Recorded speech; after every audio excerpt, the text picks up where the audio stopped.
My name is Tom Wiig, and I moved to Duluth with my wife in 1981. And I moved here because there was a job here. So in 1981, we moved up here, and I began my practice and worked there for 34 years and retired in 2016. During that entire time and before, I've really had a love for the performing arts, particularly music. I tried as much as possible to participate in music here as I could, as much as my time allowed. So I have been on the board of the Duluth Superior Symphony Orchestra. I've been on the board of the Lyric Opera of the North. And now I'm on the board of the Arrowhead Chorale. While I was in college, obviously, I was 150 miles away and couldn't involve myself in choral activities in Omaha. But after college, I came back, and since I was in town, I reconnected with Mel, and I joined his group called Voices of Mel Olson. Mel was a tremendous conductor. He was very tall and lanky. He schlepped around in sandals and kind of ragged jeans, and he had a goatee and kind of long hair. He kind of looked like a hippie Skitch Henderson. He had a knack for putting together choral programming on a program that was very, very appealing to audiences. The other thing he did was to engage a guest conductor every year for one of those 3 or 4 concerts. It was always the late spring concert.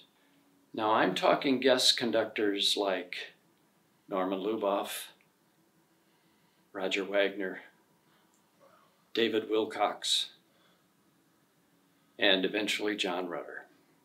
It was actually David Wilcox who acquainted Mel with John Rutter.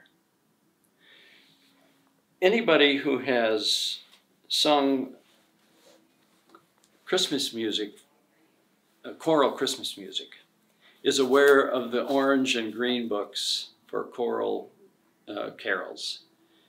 One of them, the second one, was actually edited by both David Wilcox and John Rutter.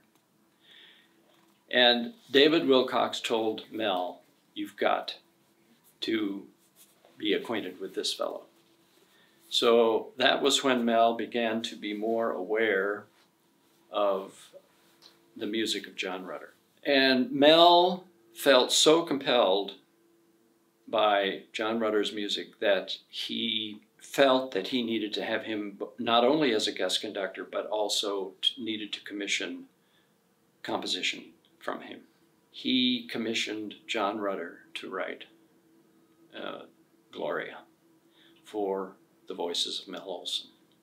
This picture that you're looking at now is John Rutter as he would appear today on the podium. He's about 4 years older than me, and I'm 74.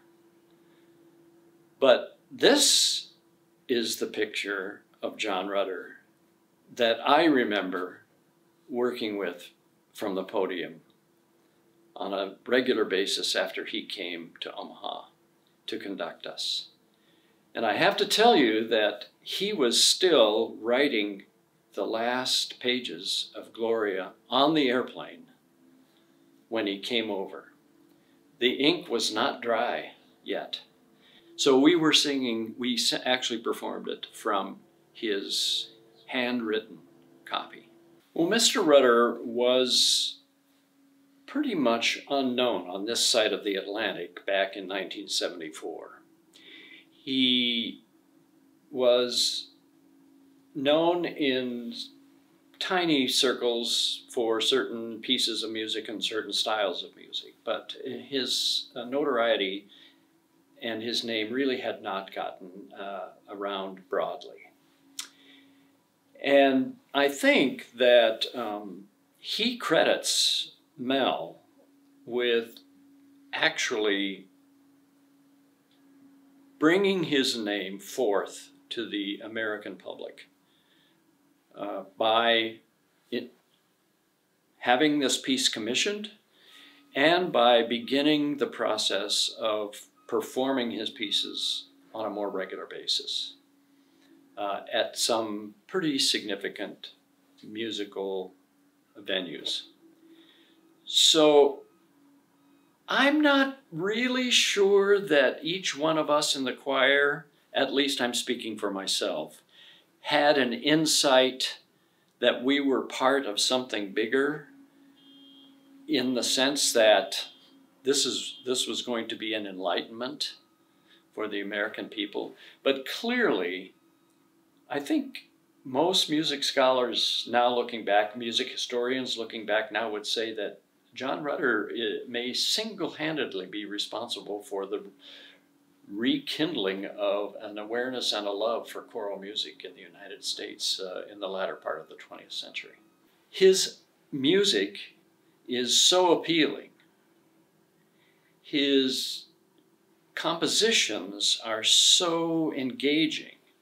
The way he resolves chords, the way he winds themes together and then resolves them, are so audience-friendly and so calming in many cases that